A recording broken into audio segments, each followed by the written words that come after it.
प्रिय मित्रों नमस्कार। अपने YouTube चैनल सीडी चरण में आपका हार्दिक स्वागत है। आज हम विचार करेंगे जातक का पाया कैसे जाने, जातक के पैर कैसे जाने। अब जैसे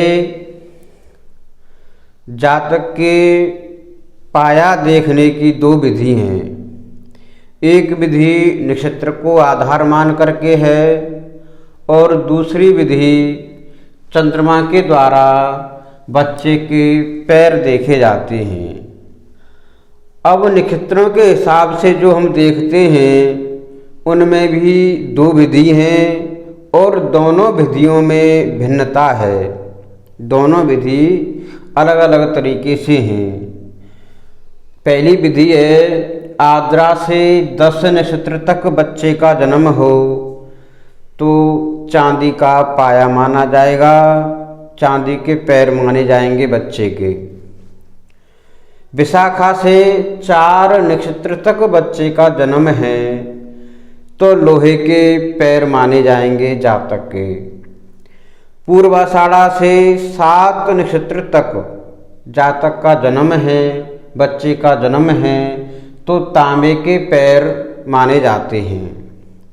रेवती से 6 नक्षत्र तक बच्चे का जन्म है तो सोने के पैर माने जाते हैं। ये पहला तरीका हो गया नक्षत्र के आधार से देखने का।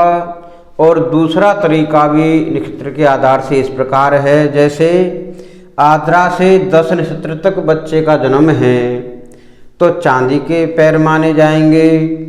विशाखा से 9 नक्षत्र तक बच्चे का जन्म है तो तांबे के पैर माने जाते हैं, तांबे के पाए माने जाते हैं। रेवती से 6 नक्षत्र तक बच्चे का जन्म है तो सोने के पैर माने जाएंगे जातक के। और यदि पूर्वा भाद्रपद या उत्तरा भाद्रपद नक्षत्र में जातक का जन्म है तो लोहे के पैर माने जाते हैं। अब नक्षत्र के हिसाब से हम देखते हैं तो दोनों तरीके से इनमें जो है भिन्नता है, इसीलिए ये सर्वमान्य नहीं है।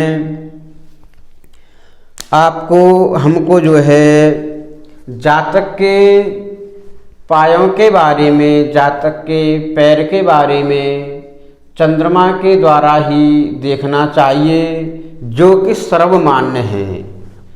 अब जैसे ये जातक की हो गई जन्म कुंडली, बच्चे की जन्म कुंडली है।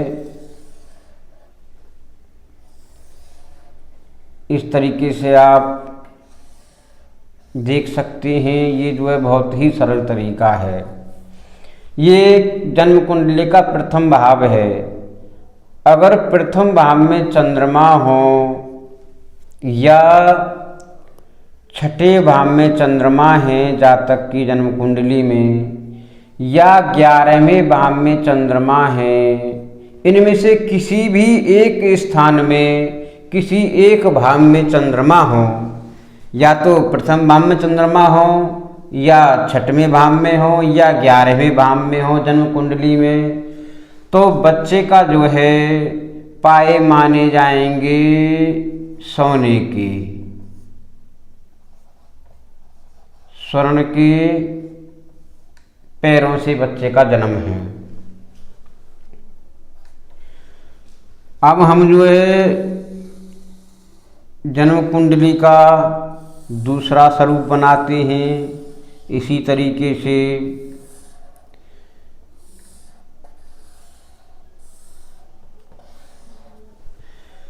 मान लीजिए ये जन्म कुंडली हो गई बच्चे की और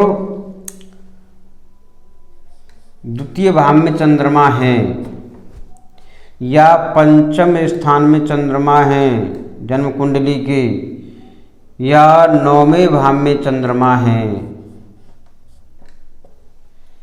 द्वितीय भाव में चंद्रमा हो या 5वें भाव में चंद्रमा हो या 9वें भाव में चंद्रमा हो, इनमें से किसी भी एक स्थान पर चंद्रमा होने पर जातक की चांदी के पाए माने जाएंगे जातक के चांदी के पैर बनते हैं। अब हम जो है तीसरी बार जन्म कुंडली का स्वरूप बनाते हैं। इस तरीके से अब जातक की जन्म कुंडली में यदि चंद्रमा है तीसरे स्थान पर या 7वें भाव में या 10वें भाव में, किसी भी जातक की जन्म कुंडली में चंद्रमा या तो तीसरे भाव में हो या 7वें भाव में हो या 10वें भाव में हो, किसी भी एक स्थान में या तो तीसरे में हो या 7वें में हो या 10वें में हो, किसी भी एक स्थान में चंद्रमा होने पर 3, 7, 10वें भाव में तो तांबे के पाए बनते हैं। बच्चे के तांबे के पाए बनेंगे, तांबे के पैरों से बच्चे का जन्म है। अब इसी प्रकार हम जो है चौथी बार कुंडली का स्वरूप बनाते हैं।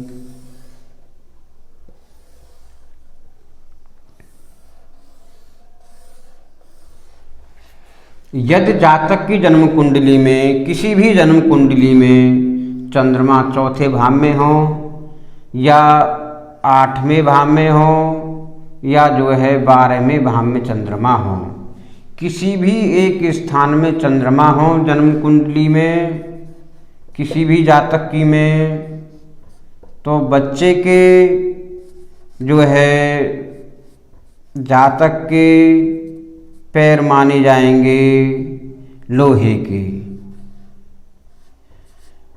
लोहे के पाया माना जाएगा। ये जो है बहुत ही सरल तरीका है। चंद्रमा के आधार से आप जो है जातक के पाया जान सकते हैं। इस तरीके से चांदी के और तांबे के पाए श्रेष्ठ होते हैं, शुभ होते हैं। सोने के और लोहे के पाए सही नहीं हैं। वीडियो को शेयर करें, लाइक करें, चैनल सब्सक्राइब करें। नमस्कार।